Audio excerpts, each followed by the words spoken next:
This is Boxing Tickets NI in association with that prize guy. We're here at the Devenish, delighted to be joined by Mr. Main Event John Boyd. Just before we do so, just like to say, obviously, thanks to everybody watching. This is now interview 1000 on the channel. So, and obviously, what better way than Mr. Main Event of the night, John Boyd.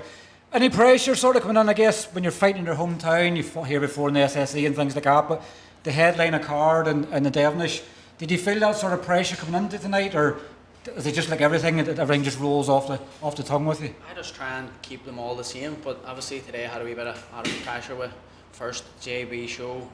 I was main event in my hometown with main show, so it was add a wee bit of pressure, but once you get in the ring, all the nerves leave and you just have one job. It's been probably, I guess, a frustrating couple of weeks, sort of opponent. Obviously Grant Dennis obviously had to pull out an injury. Obviously Sean Murray had previously, I think there was an issue there. Was it annoying, sort of, the fact that, like you were saying, when we obviously done our interview, you were saying Grant Dennis, the experience and everything else. To be fair, obviously, Conor Meanwell obviously came and, what did he say, his nickname is a Pitbull. And you were like the Matador in there, you were guiding him along the path tonight.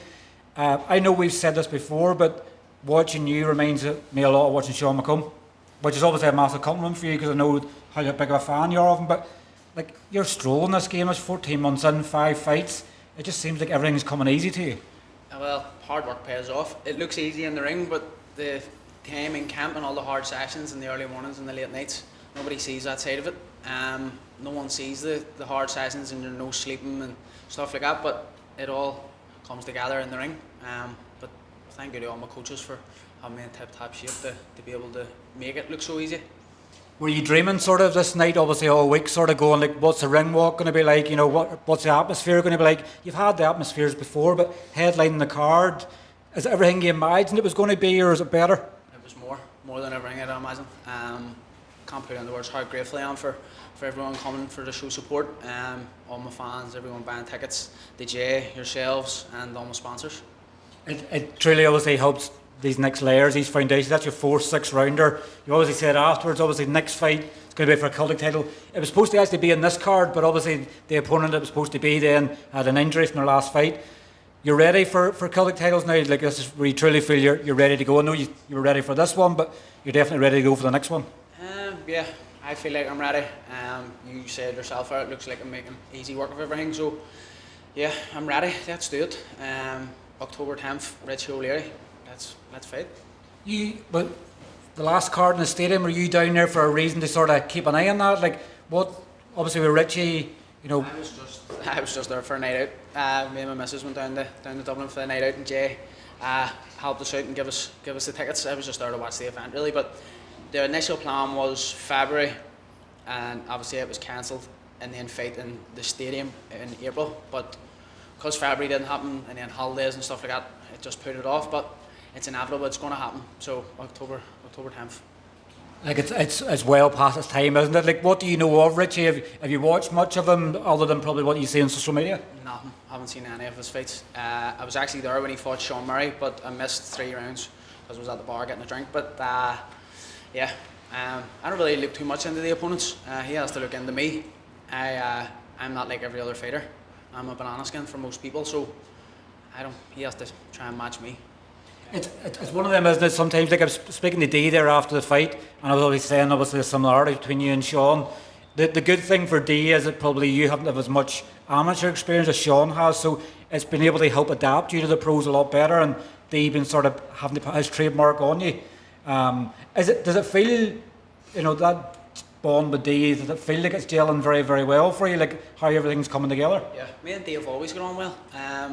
I've been training with Dee from before COVID, because we're the same amateur club, and then I've always done one-to-ones with him, even if I stopped boxing for a while.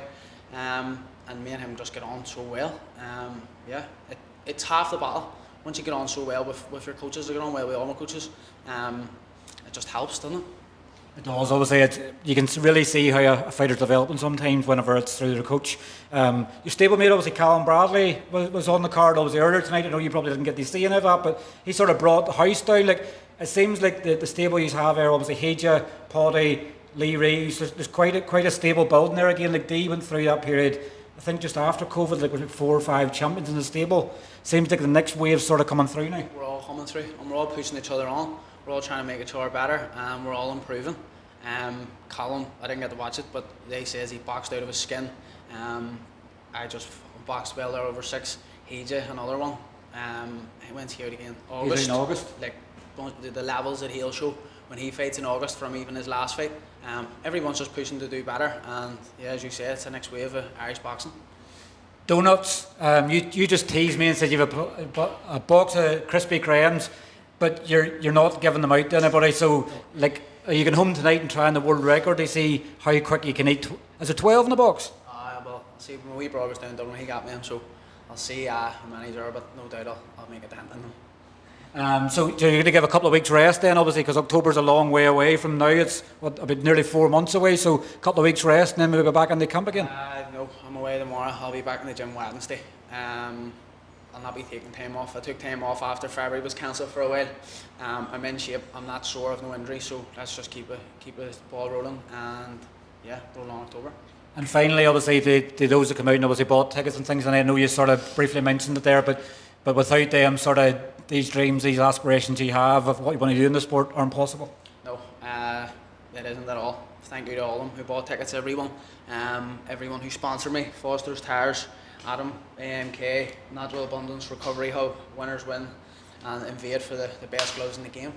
Yeah. Definitely. Well, look, congratulations, obviously, once again, on moving to 5-0, and we can't wait to see you in title action in October. Let's do it. Thank you. Cheers, John. Thank you.